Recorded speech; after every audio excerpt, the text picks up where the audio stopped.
ஆண்டவர் தம்முடைய வரங்களினாலும் வல்லமையினால் அபிஷேகம் பண்ணி ஊழியர்களை மாத்திரம் அல்ல, சிறு பிள்ளைகள், வாலிபர்கள், வயதானவங்க எல்லாரையும் கர்த்தர் பயன்படுத்த போகிறார். எல்லாருடைய கைகளையும் ஆண்டவர் தன்னுடைய கரமாய் பயன்படுத்தி தன் வல்லமையை மக்களுக்கு வெளிப்படுத்தி திரளான மக்களை ரட்சிக்க போகிறார். அதற்குத்தான் உங்களை ஆயத்தப்படுத்துகிறார். முதல்ல ஜெபத்தை ஆயத்தப்படுத்தி, அப்புறம் வசனத்தில் உங்களை ஆயத்தப்படுத்தி, இப்ப அபிஷேகத்துல வரங்களை குறித்து அறிந்து கொள்ள செய்கிறார். நீங்க கொஞ்சம் அறிந்து கொண்டா அந்த தேவன் உங்களை பயன்படுத்த ஆரம்பிக்கும் போது இன்னும் நிறைய காரியத்தை ஆவியானவர் கற்றுக் கொடுப்பார். அதுல வல்லமையின் வரங்கள்ல குணமளிக்கும் வரங்கள், சுகமாக்கும் வரங்களை குறித்து தியானிக்கிறோம். அதுல வியாதிக்கான காரணங்கள் என்ன, ஒரு மனிதனுக்கு ஏன் வியாதி வருகிறது அதை பார்த்தோம். வியாதி என்று சுகம் பெற என்ன செய்யணும், அதே நேற்றைய தினத்துல சில காரியம் நம்ம பார்த்தோம். அதுல மனம் திரும்பணும், ஒப்புரவாகணும், விசுவாசிக்கணும். அப்படி விசுவாசத்தோடு ஜெபிக்கும் போது அற்புதம் நடக்கும். அதையும் தாண்டி அந்த குணமளிக்கிற வரம் நம் மூலமாய் செயல்படும் போது எப்படி அற்புதம் நடக்கும். இப்ப அதைத்தான் இப்ப நம்ம கொஞ்ச நேரம் தியானிக்க போகிறோம். இந்த வரம் ஒரு மனிதனுக்கு அருளப்படும் போது, குணமளிக்கிற வரம் அருளப்படும் போது தேவன் அவனை எப்படி பயன்படுத்துவார், உங்களுக்குள்ள அந்த வரம் கிரியை செய்யும் போது உங்களை கொண்டு தேவன் எப்படி பயன்படுத்துவார் என்பதை அறியணும். நல்ல தெளிவா அறிந்து கொள்ளுங்க. பரிசுத்தாவியினால் நிரப்பப்படுவது என்பது இயேசுவால தான் கொடுக்க முடியும். என்ன யோவான் ஸ்நானன் சொல்லுகிறார், எனக்கு பின் ஒருவர் வருகிறார், அவர் உங்களுக்கு பரிசுத்தாவினாலும் அக்னியினாலும் ஞானஸ்நானம் கொடுப்பார். அப்ப இயேசுதான் நம்மை பரிசுத்தாவினால் நிரப்புகிறவர். அவரை நோக்கி ஜெபிக்கும் போது அவர் ஆவியை நமக்கு தருகிறார். இரண்டாவது, வரங்கள் யார் கொடுப்பது? பரிசுத்த ஆவியானவர். அவர் நமக்குள் வரும்போது அவர் தான் நமக்கு அந்த வரங்களை தருகிறவர். அந்த வரங்கள் நம் மூலமாய் செயல்பட கிரியை செய்கிறவர் பரிசுத்த ஆவியானவர். மனிதர்கள் தர முடியாது, மனிதர்கள் ஜெபம் பண்ண முடியும். பவுல் அபிஷேகம் வருவதற்கு அனனியாவை அனுப்பி அவர் ஜெபம் பண்ணும்போது அபிஷேகத்தை பெற்றுக்கொண்டார். எபேசு பட்டணத்தில் உள்ள சில விசுவாசிகள் ஆவியானவர் அறியாம இருந்தாங்க. அப்போஸ்தலர் 16ஆம் அதிகாரத்துல, அங்கே 19ஆம் அதிகாரத்துல பவுல் வந்தபோது அவர்கள் மேல கை வைத்து ஜெபித்த போது அவங்க அபிஷேகத்தை பெற்றுக்கொண்டார்கள் என்பதாக வேதத்தில் எழுதப்பட்டிருக்கிறதை நம்ம பார்க்கிறோம்.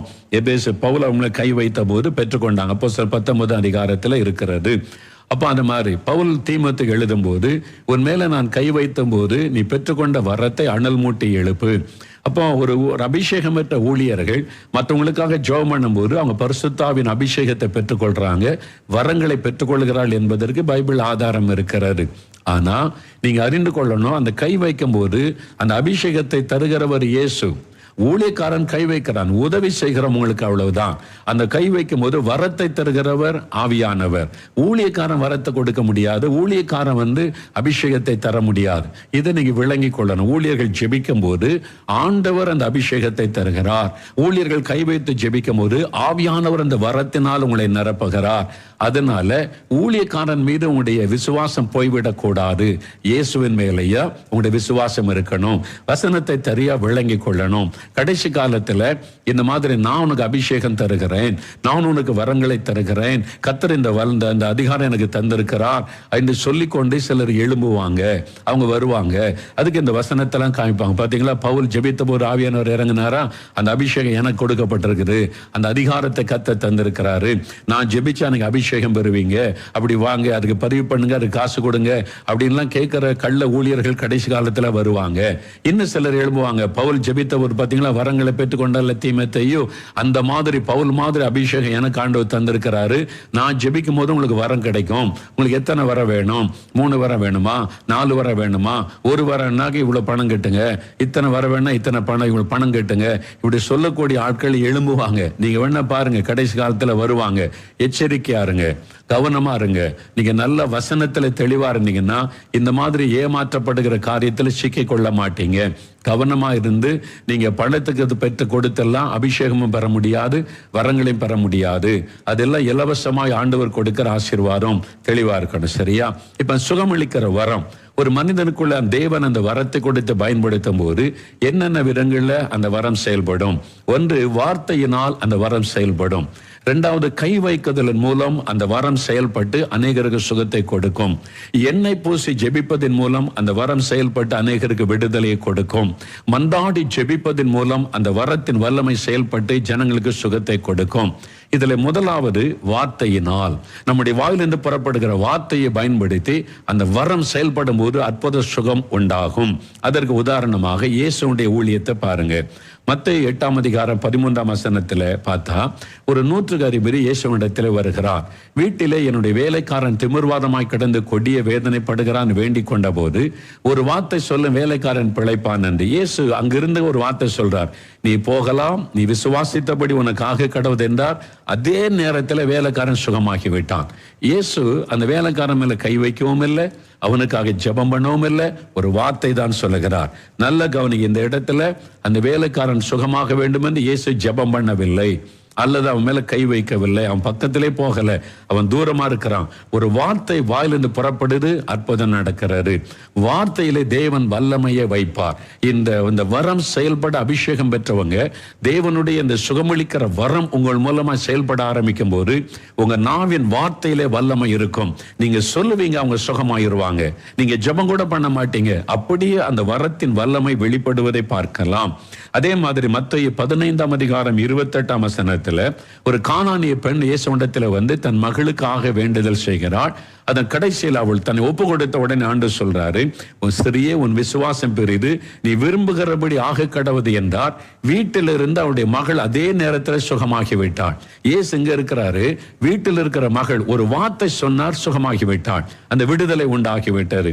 அந்த வாயின் வார்த்தை மூலமா வல்லமை வெளிப்படும். மத்தேயு 9:2-6 பாருங்க. ஒரு திமிர்வாதக்காரனை இயேசுகிட்ட கொண்டு வர்றாங்க. முதலாவது இயேசு சொல்றார், உன் பாவம் மன்னிக்கப்பட்டாரு. வார்த்தை ஆண்டவர் பேசுகிறார். அங்க இயேசு ஜெபம் பண்ணவும் இல்லை, அவன் மேல கை வைக்கவும் இல்லை. இப்ப ஆண்டவர் சொல்றாரு, நீ எழுந்து உன் படுக்கை எடுத்துக்கொண்டு உன் வீட்டுக்கு போ அப்படின்னு சொல்றார். இயேசு ஜெபம் பண்ணாரா? ஜெபம் பண்ணல. அவன் மேல கை வைத்தாரா? கை வைக்கல. என்ன பூசி ஜெபிச்சாரா? இல்ல. ஒரு வார்த்தை தான் சொல்றாரு, எழுந்துரு, உன் படுக்கை எடுத்துக்கொண்டு வீட்டுக்கு போ. அந்த வார்த்தை மூலமா அங்க அற்புதம் நடக்கிறது. இயேசு சொன்ன வார்த்தை அவனுக்குள்ள சுகத்தை கொண்டு வருகிறாரு. நல்ல கவனிங்க, உடனே அவன் சுகம் பெற்று விட்டான். யோவான் 5:8 38 வருஷம் வியாதி கொண்ட மனிதன் பெதஸ்தா குளத்தின் அருகே படுத்திருக்கிறான். இயேசு அவனை பார்த்து சொல்றாரு, எழுந்துரு, உன் படுக்கை எடுத்துக்கொண்ட நட. அவ்வளவுதான். இயேசு அவன் மேல கை வைக்கவும் இல்லை, அவனுக்காக ஜெபிக்கவும் இல்லை, எண்ணெய் பூசவும் இல்லை. இயேசு அவனை பார்த்து பேசினார். அந்த வார்த்தையின் வல்லமை வெளிப்படும். உடனே எளிமையை நடந்துட்டான். அப்போ அந்த வரம் செயல்படும் போது உங்க வாயிலிருந்து புறப்படுகிற வார்த்தை வல்லமை உள்ளதாய் வெளிப்படும். யோவான் 4:50 ராஜாவின் மகன் வியாதிப்பட்டு இருக்கிறான். அந்த ராஜாவினுடைய மனுஷன் ஒருவன், அவனுடைய மனுஷன், ராஜாவின் மனிதன், அவனுடைய மகன் வியாதிப்பட்டு இருக்கிறான். அதுக்காக வந்து இயேசு கிட்ட வந்து ஜெபம் பண்ணுகிறான். இயேசு சொன்னார், நீ போகலாம், உன் குமாரன் பிழைத்திருக்கிறான். இயேசு சொன்ன வார்த்தை, நீ போகலாம், உன் குமாரன் பிழைத்திருக்கிறான். உயிருக்காய் போராடி கொண்டிருந்தான். இயேசுடைய வார்த்தையை நம்பி போனான். இயேசு இந்த வார்த்தை சொன்ன அதே நேரத்தில் அங்கே சுகம் உண்டாகிறது. அதான் வார்த்தையின் வல்லமை, இயேசுவின் வாயிலிருந்து புறப்பட்ட வார்த்தை. இதே காரியத்தை அப்போஸ்தலர் நடபடிகளில் பேதுருவின் ஊழியத்தில் பார்க்க முடியும். அப்போஸ்தலர் 3:6-7 வாசிக்கும் போது, பிறவி சப்பானி தேவாலயத்தின் வாசல் உட்கார்ந்து இருக்கிறான். பேதுரு அவன் மேல கை வச்சு ஜெபம் பண்ணாரா? இல்ல. என்ன பூசினாரா? இல்ல. அவர் என்ன சொல்றாரு? நசரேயனாகிய இயேசு கிறிஸ்துவின் நாமத்தில் எழும்பி நட. வார்த்தை தான் சொல்றார். இயேசு கிறிஸ்துவின் நாமத்தில் எழும்பி நட. தூக்கி விட்டார் தான் இருக்குது, கை வைத்து ஜெபித்தார்னு இல்லை, தூக்கி விட்டார், கையை கொடுத்து, அவ்வளவுதான். உடனே சுகமாகி விட்டான். அந்த வார்த்தையின் மூலமாய் அற்புதம் நடைபெறுகிறது. அப்போஸ்தலர் 9:33-35 வாசிக்கும் போது, லித்தா என்கிற ஊருக்கு பேதுரு வருகிறார். அங்கே ஐனயா என்ற மனிதன் 8 வருஷமாய் அவன் திமிர்வாதத்தில் படுத்த படுக்கையில் இருக்கிறான். திமிர்வாத நோயினால் பாதிக்கப்பட்டு. இப்போ பேதுரு அவனை பார்க்கிறார். ஐனயாவே, இயேசு கிறிஸ்துவனை குணமாக்குகிறார். அந்த வார்த்தை சொல்றார். பைபிள்ல பாருங்க, ஐனயாவே இயேசு கிறிஸ்துவனை குணமாக்குகிறார். அப்படி சொன்ன உடனே சுகம் பெற்று அவன் எழும்பி விட்டான். ஒரு அற்புதமான சுகம் வார்த்தையில. அப்ப இந்த வரம் உங்களுக்குள்ளே செயல்படும் போது, ஆவியானுடைய அபிஷேகத்தின் வல்லமை அந்த நேரத்தில் செயல்படும் போது, உங்களுடைய வாயிலிருந்து புறப்படுகிற வார்த்தையில வல்லமை இருக்கும். நீங்க சொல்லுவீங்க, அவங்க சுகம் அடைவாங்க. நீங்க கை கூட வைக்க மாட்டீங்க. ஒரு வார்த்தையை ஆண்டவர் அனுப்பி சுகமாக்குகிறார் என்ற வசனம் நிறைவேறும். பவுல் அப்போஸ்தலனுடைய ஊழியத்துல கூட அப்போஸ்தலர் 14:8-10 பாருங்க. லீஸ்தரா என்கிற ஊருக்கு பவுல் வருகிறார். அங்கே பிறவி சப்பானி ஒருவன் படுத்திருக்கிறான். அவனுக்குள்ளே ரட்சிப்புக்கேற்ற விசுவாசம் உண்டு என்று பவுல் கண்டு அவனை நீ எழுந்து கால் ஒன்றி நிமிர்ந்து நில் என்று இயேசு கிறிஸ்துவின் நாமத்தில் பவுல் சொல்லுகிறார். உடனே அவன் எழும்பிதான். அவன் மேல கை வைக்கவும் இல்லை, ஜெபிக்கவும் இல்லை, ஒரு வார்த்தை சொன்னார், சுகமாயிட்டார். இதைத்தான் 107 சங்கீதம் 20 ஆண்டவர் வசனத்தை அனுப்பி குணமாக்கினார் என்பதாக வேதத்திலே நம்ம பார்க்கிறோம். வசனத்தை அனுப்பி. அப்ப அந்த சுகமளிக்கிற வரம் கிரியை செய்கிற விதம், நீங்க இந்த அபிஷேகத்தை பெற்று தான் உங்களுடைய வார்த்தையில வல்லமை இருக்கும். எனக்கு ஒரு ஊழியக்காரரை தெரியும். ஒரு நாள் ஒரு ஆபீஸ்ல உட்கார்ந்து ஊழிய வேலைகளை கவனித்துக் கொண்டிருந்தார். அப்படி கவனித்துக் கொண்டிருக்கும் போது ஒரு தாயார் ஓடி வந்தாங்க. அவங்க ஊழியத்துல தெரிஞ்ச ஜெபிக்கிற ஒரு தாயார். அவங்க சொன்னாங்க, என் மகளுடைய மகள் பேத்தி வியாதிப்பட்டு சீரியஸ் ஆஸ்பத்திரி கொண்டு போய் இருக்கிறாங்க. மகள்கிட்ட இருந்து எனக்கு செய்தி வந்தது, நான் உடனே பார்க்க போகிறேன், அதனால ஜெபம் பண்ணி கொள்ளுங்கன்னு சொல்லி அவசரமா ஜெபிக்க வந்தாங்க. இந்த ஊழியக்காரர் ஊழிய வேலையில அவசரமா மூழ்கி இருந்தார். அவர் உடனே அவர் பார்த்து சொன்னார், நீங்க போங்க, நீங்க போய் சேருவதற்குள்ளாக அந்த குழந்தைக்கு சுகமாயிரும் அவ்வளவுன்னு ஒரு வார்த்தை சொன்னார். நீங்க போங்க, நீங்க போய் சேருவதற்குள்ள குழந்தை சுகமாயிரும். உடனே இந்த சகோதரி போயிட்டாங்க.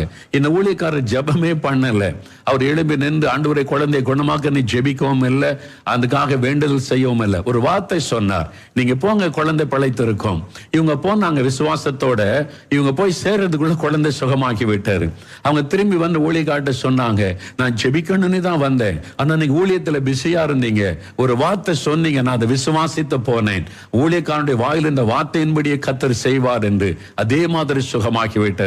நீங்க சொல்லுவீங்க, இயேசு அதை செய்து முடிப்பார். உங்க வாயிலிருந்து அந்த வார்த்தை வரும், அங்க அற்புதம் நடக்கும். நீங்க மாம்சத்துல எல்லாருக்கும் அதை பேசக்கூடாது. பரிசுத்த ஆவியின் அந்த வரம், சுகமளிக்கிற வரம் உங்களுக்குள்ள இறங்கி கிரியை செய்யும் போது அந்த ஆவியில நிறைந்து நீங்க சொல்லுகிற வார்த்தை தான் அற்புதத்தை கொண்டு வரும். விசுவாச வார்த்தை சொல்றேன்னு எல்லாத்துக்குமே சொல்லி கொண்டு இருக்க கூடாது.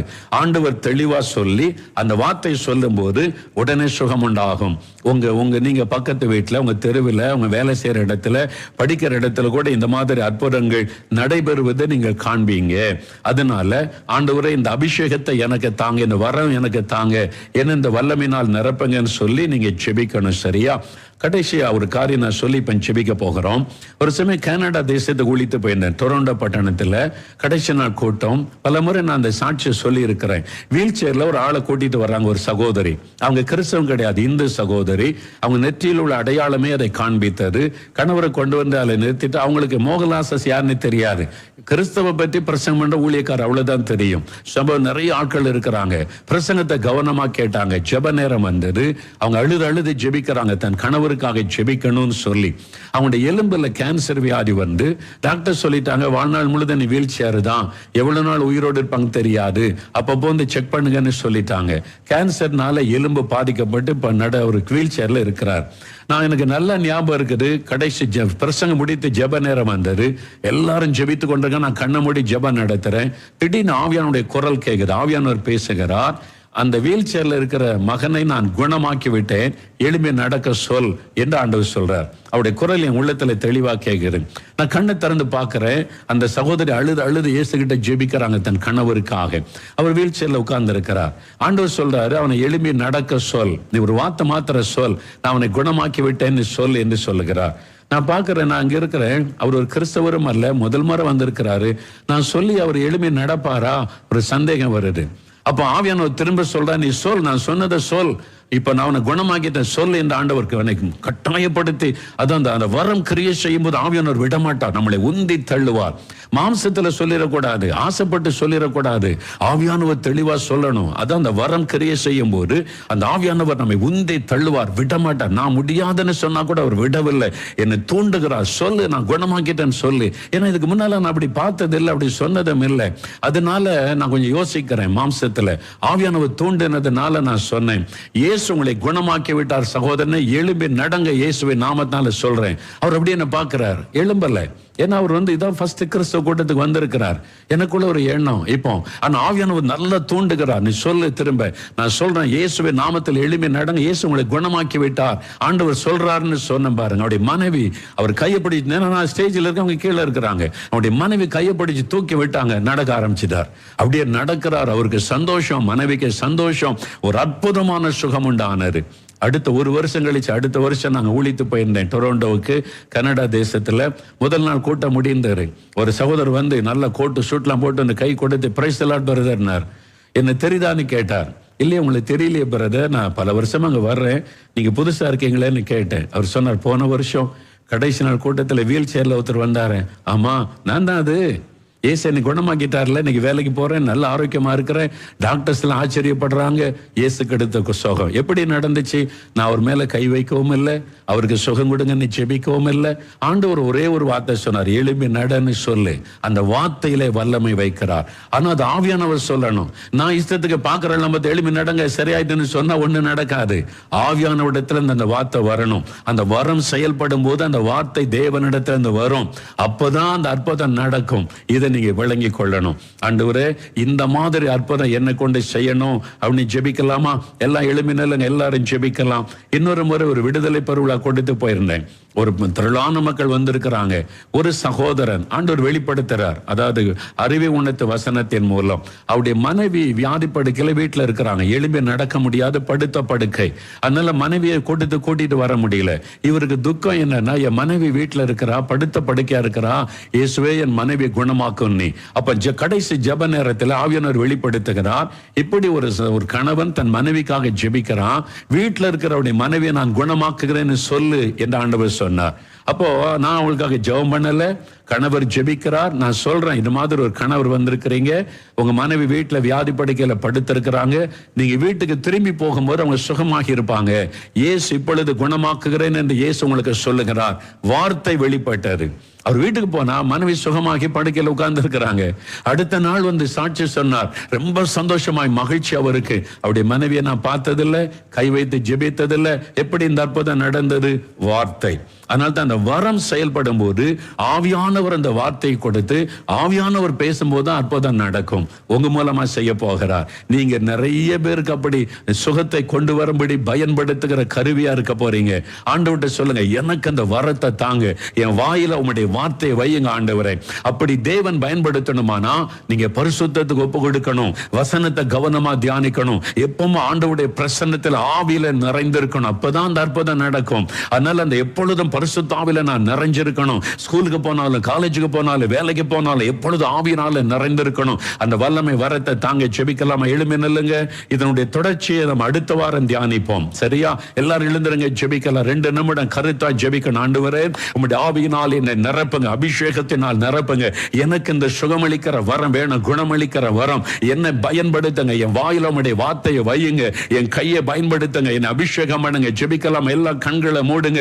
இயேசுவை பார்த்து கேளுங்க, ஆண்டவரே, எனக்கு இந்த வல்லமை வேணும், இந்த வரங்கள் வேணும், என்னையும் நீர் பயன்படுத்தணும், என் நாவில் உம்முடைய வார்த்தையை வைக்கணும். சின்ன பிள்ளைகள், குட்டி பிள்ளைகள் கூட ஜெபம் பண்ணுங்க. வாலிபர்கள், வாலிப மகளே ஜெபம் பண்ணு. வாலிப தம்பி ஜெபம் பண்ணு. வயதான தாய் தகப்பன்மார், ஐயா நீ உங்களையும் பயன்படுத்துவார். எனக்கு வயசாயிட்டு 80 வயசுன்னு சொல்லாதங்க, உங்களையும் பயன்படுத்த போகிறார். 80 வயசான 90 வயசான உங்களை பயன்படுத்த போகிறார். ஜெபம் பண்ணுங்க, ஜெபம் பண்ணுங்க. நிரப்புங்க ஆண்டவரே, என்னை நிரப்புங்க, வல்லமையினால வரங்களினால நிரப்புங்க. இப்ப ஒவ்வொருவர் மீது உம்முடைய வல்லமை இறங்கட்டும். இந்த வல்லமையின் ஆவியானவர் ஒவ்வொருவரை நிரப்பட்டும். சிறு பிள்ளைகள் மேல இந்த வல்லமையின் ஆவியானவர் இறங்கி நிரப்புவாராக. வாலிபர்களை நிரப்புங்க, வாலிப மகளை நிரப்பும். ஒவ்வொரு சகோதர சகோதரிகளை வல்லமையினால் நிரப்பும். ஒவ்வொரு வயதான தாய் தகப்பன்மார்களை நிரப்புங்க ஆண்டவரே. ஒவ்வொருவரை வரங்களினால் வல்லமைப்படுத்துங்க அப்பா. இவங்களை வல்லமையா நீங்க பயன்படுத்தணும். இவங்க மூலமா இயேசுவின் வல்லமை வெளிப்படணும். இவங்க மூலமா இயேசுவின் அற்புத அடையாளங்கள் நடக்கணும். இவங்க மூலமா அநேகர் இயேசுவை விஞ்ஞான தெய்வம் என்று அறிந்து கொள்ளணும். அதற்காக உம்முடைய வல்லமையினால வரங்களினாலே நிரப்பி பயன்படுத்தும். உம்முடைய அன்பின் கரத்தில் அர்ப்பணிக்கிறோம். நீர் நிரப்பினதற்காய், வல்லமையினால் அபிஷேகித்ததற்காய் ஸ்தோத்திரம், ஸ்தோத்திரம், ஸ்தோத்திரம். தகப்பனே, எல்லா மகிமை உமக்கு செலுத்துகிறோம்.